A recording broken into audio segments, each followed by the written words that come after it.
right. It's now time for the big story. We look at a very major current affairs story at 7:05 every weekday morning right here on the Richie B Morning Show. And this morning, we're focusing on the second, what the FBI is calling the second attempt on Donald Trump's life.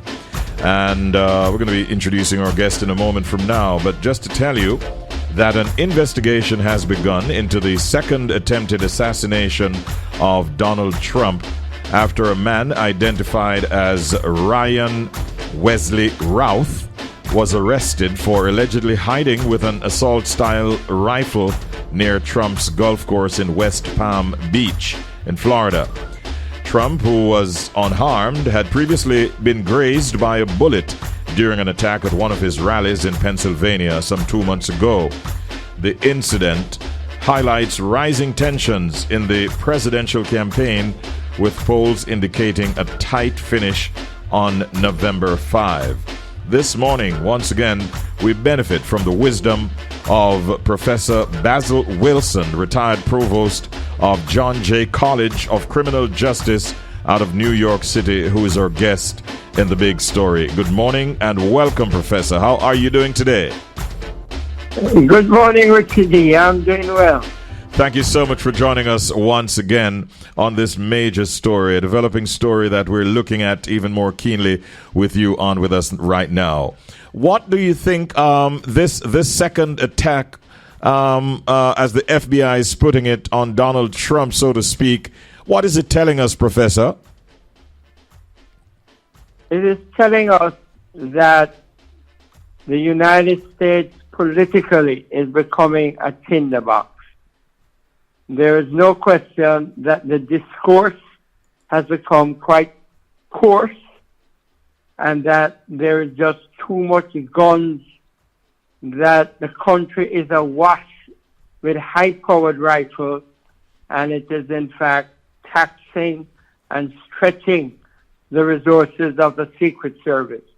And in fact, they have in fact complained that they do not have the resources and they do not have the human power to properly protect the presidential candidates and the other candidates that they have to protect in this election.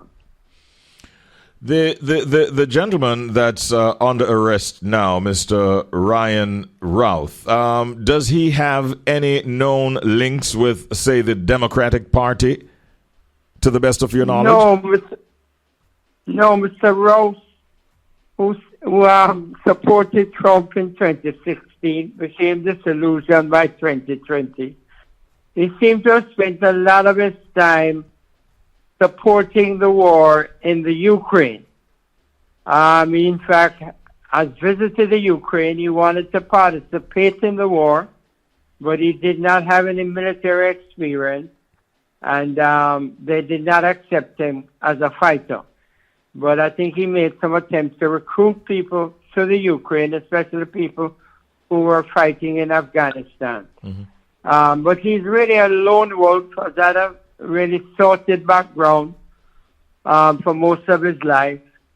And the thing that makes a lot of this protective thing difficult is the business of lone wolves. People like this suspect who really are almost, they pop up, they're looking some kind of glory.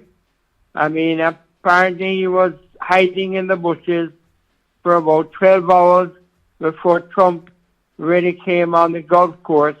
And people like that with access to high-powered rifles, despite the fact that he had so many felonies, are just extremely dangerous.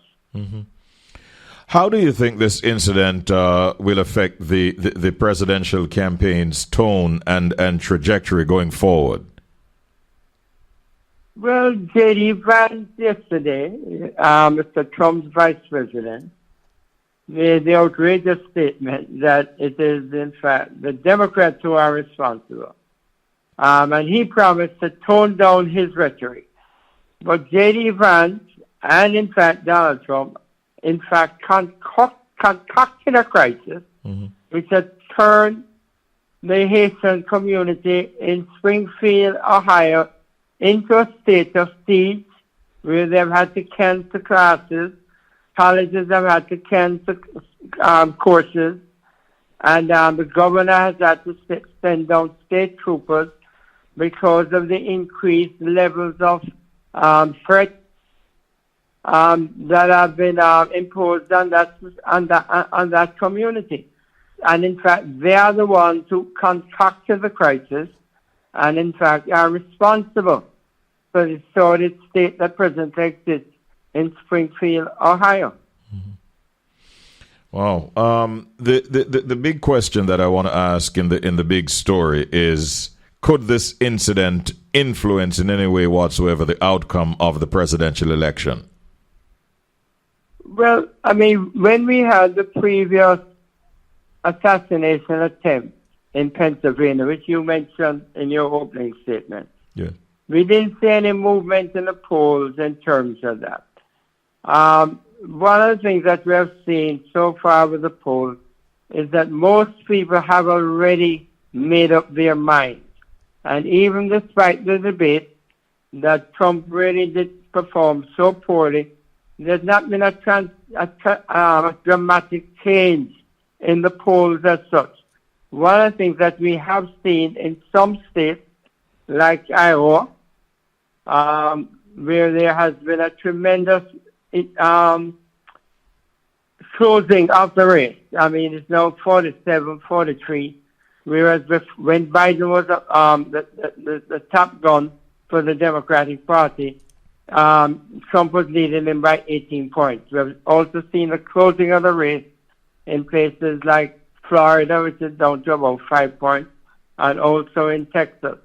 And definitely in the 7 battleground states, even though Kamala Harris is slightly ahead, it's still a toss-up, and it's going to go down right to the wire, and this election is going to really be based on turnout and enthusiasm and the ground game. Mm-hmm.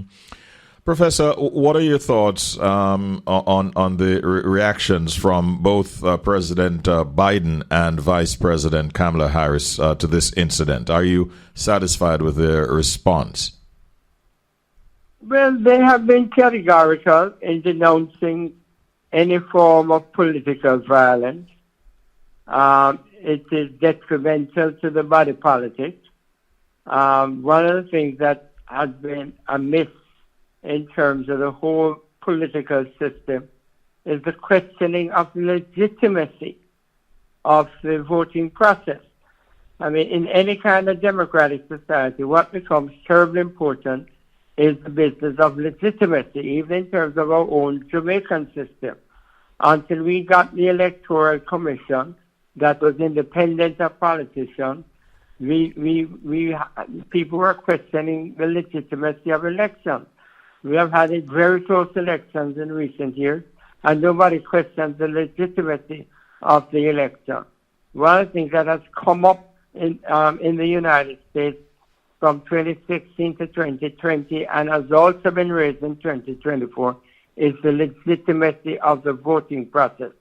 And you have had people working in the voting process who volunteer, who have in fact received threats, and they themselves have in fact stepped down.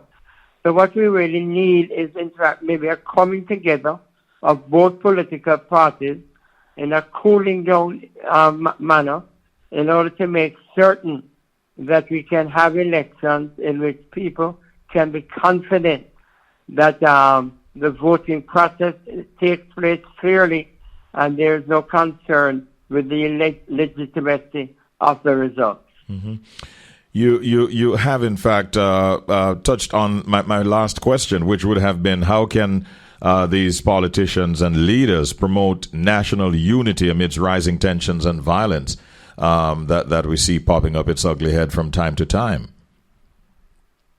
Well, one of the things that has come up, there are a group of governors who have been taking the initiative that they want the majority of the governors of the respective states to in fact solemnly swear that they will abide by the results of the election and that they will in fact turn in the results by January the 11th, where, the Electoral College meets on January the 15th, and so therefore we will not have a problem of the peaceful transfer of power like what we had in January 21st.